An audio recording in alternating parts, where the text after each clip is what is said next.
Bonsoir, Stanislas Rigaud. Pourquoi être ici à une manifestation de la Manif pour tous contre la GPA ce soir? Tu sais, pour moi c'était extrêmement important de porter la voix de reconquête ici auprès de la Manif pour tous, pour une raison très simple. L'Union européenne essaie de passer en catimini une loi permettant d'imposer de façon malicieuse la GPA, et la GPA n'est pas la bienvenue ici en France, et c'était important pour nous de le rappeler ce soir.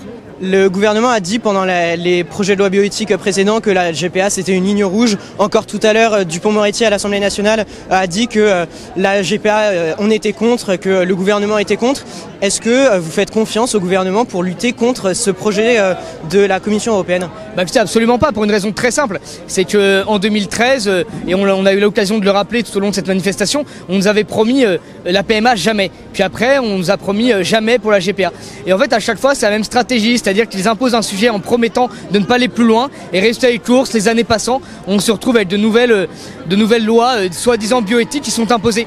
Mais moi, j'invite toutes les personnes à regarder les vidéos, les débats de 2013, pour voir déjà toutes les personnes, tous les acteurs politiques qui ont juré de ne jamais faire passer la PMA et qui l'ont soutenu en 2019.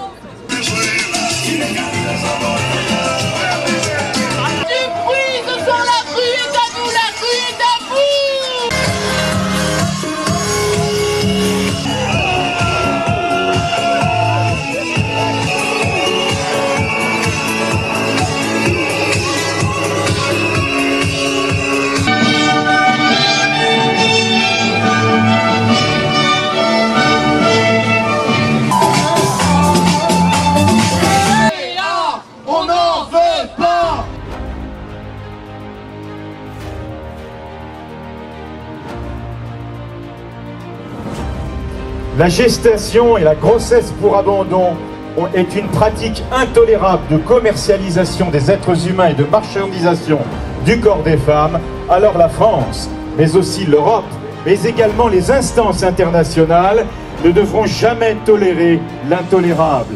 L'esclavage ne s'encadre pas, il ne se tolère pas, il ne s'accepte pas, il s'abolit, n'est-ce pas ?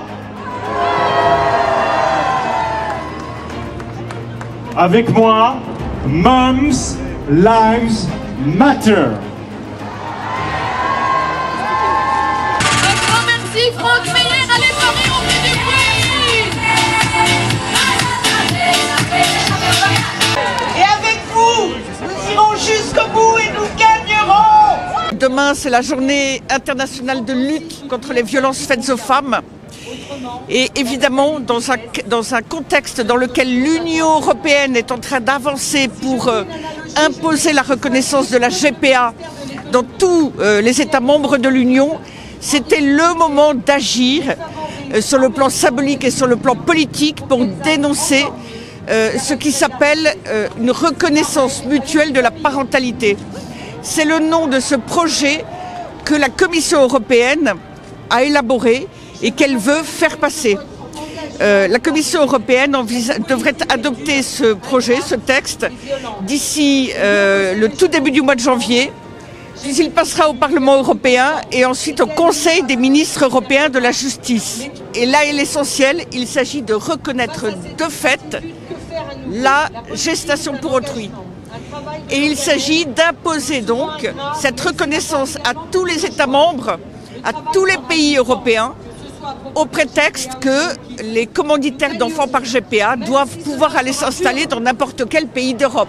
Pendant les lois bioéthiques, pendant le premier quinquennat, le gouvernement avait dit que le GPA c'était la ligne rouge. Est-ce que là, pendant ce deuxième quinquennat, vous faites confiance au gouvernement pour s'opposer à cette mesure de la Commission européenne? Alors non, je ne fais moins que confiance, je suis plutôt complètement dans la défiance à l'égard d'Emmanuel Macron, puisque quand il était président de l'Union européenne pendant 6 mois, eh bien, ce projet de reconnaissance mutuelle de la parentalité, il l'avait inscrit à l'agenda de sa présidence.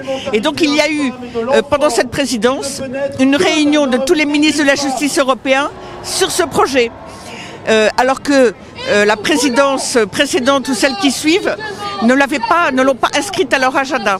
Donc la France fait clairement partie des moteurs de ce projet. Et c'est la raison pour laquelle nous devons le dénoncer en France où il prétend y être opposé. Il prétend que c'est sa ligne rouge, mais effectivement également dans d'autres pays d'Europe qui pourraient être fragiles ou qui peuvent être nos alliés.